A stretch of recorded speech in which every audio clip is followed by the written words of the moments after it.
Welcome to Black Box Podcast.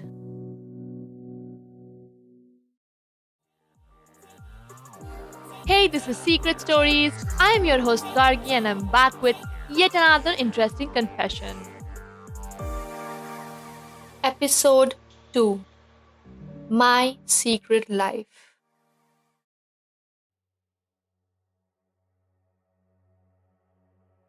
Dad, did you get me candies? Yes, honey. He smiled and came near her. But I will give it to you only on one condition. You will have to play with me our secret game before mommy comes. Alright, honey? She became pale. She didn't want to play that game. But guess what? It was not in her hands. Refusing to play would put her into trouble for being a bad girl. So, she followed him to the washroom obediently.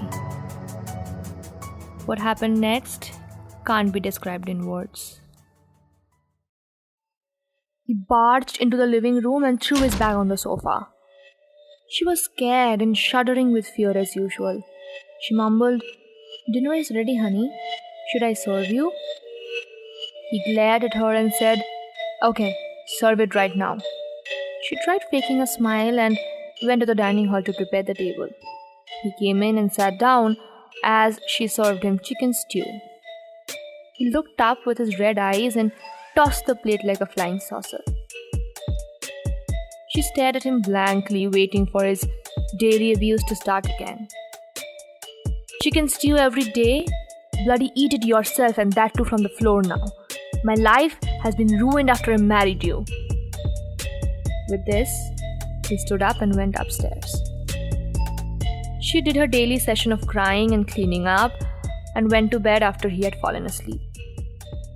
She thought to herself, "Someday, I will get out of this hell." She was working on the upcoming presentation when her boss called her to his office. "I want you in my office right now with the files of the upcoming project." Anxiety could be seen all over her face while she prepared to go to his cabin. "Come, have a seat," he said while throwing some lustful glances at her. She pulled her skirt a little down and tried covering her breasts with the files. And as she sat down, he came near.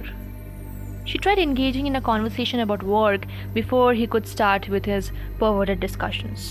"Sir, the files, they are prepared, but..." He started caressing her back. "Relax. Work can be handled later, right? Tell me how your day was so far, and what are your plans tonight?" She began to sweat profusely. She stood up and said, "Sir, I will see you later. I forgot I have some really important work," and with this, she briskly walked out of his office before he could say anything. But for how long? How long would she be sustaining all this? She managed to board the bus amidst the jostling and elbowing crowd. She was carrying a lot of stuff and could barely stand straight. This is when a kind man left his seat for her. She thanked him for his generosity. After all, these kind of men are rare, right? Everything was going normal until something felt weird. She turned around only to get surprised by the man who had offered his seat to her. Guess what? He was shoving his groin against her body. She felt numb. She wanted to shout, but it felt like her voice was lost. The man pretended as if nothing happened and he got down in the next stop. All she could do was shed a drop of tear and let go of what happened. She told herself, "It's normal, you can't help it." She prepared her morning coffee and sat down to read the newspaper, like every other morning. But this morning had a different start. The atrocities were all over the headlines. Girl brutally gang raped by 4 men in Delhi dies while fighting for her life. Wake up, India. She's dead. She folded the newspaper and went to the shower. But the headlines started echoing in her head. Wake up, wake up, wake up. I looked at the mirror one last time before putting on the mask and beginning my performance. I took my whip and unlocked the door of the washroom. I could see him waiting in anticipation, all tied up in the bed and blindfolded. Looking at his naked body, I thought to myself, it's time to treat the slave in the right way. As he moaned with every whiplash, I had flashbacks of those women screaming in the inside when they got raped by their fathers, abused by their husbands, and groped by countless strangers in the streets. Those women who were my childhood friends, my aunt, and my colleagues.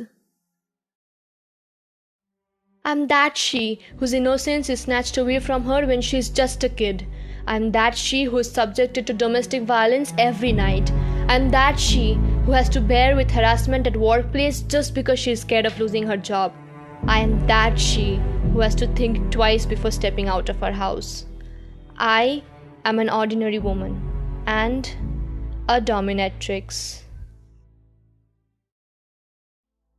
Being a dom might not be the perfect example of how to combat harassment that we women go through. I tried to stand up for the helpless women around me, but all my efforts went in vain, as these monsters always get away with their power. So, I took up this secret life where I am the master and I satisfy my hidden grudge against these monsters. I inflict the pain that we women experience every day on someone who enjoys it. The pain pleases him and fulfills his wildest sexual fantasies, while on the other hand, I satisfy my darkest desires of punishing those monsters out there. I know this might not be the correct way to make a change, but we are all entitled to feel power, right? I am powerful, but in a different way.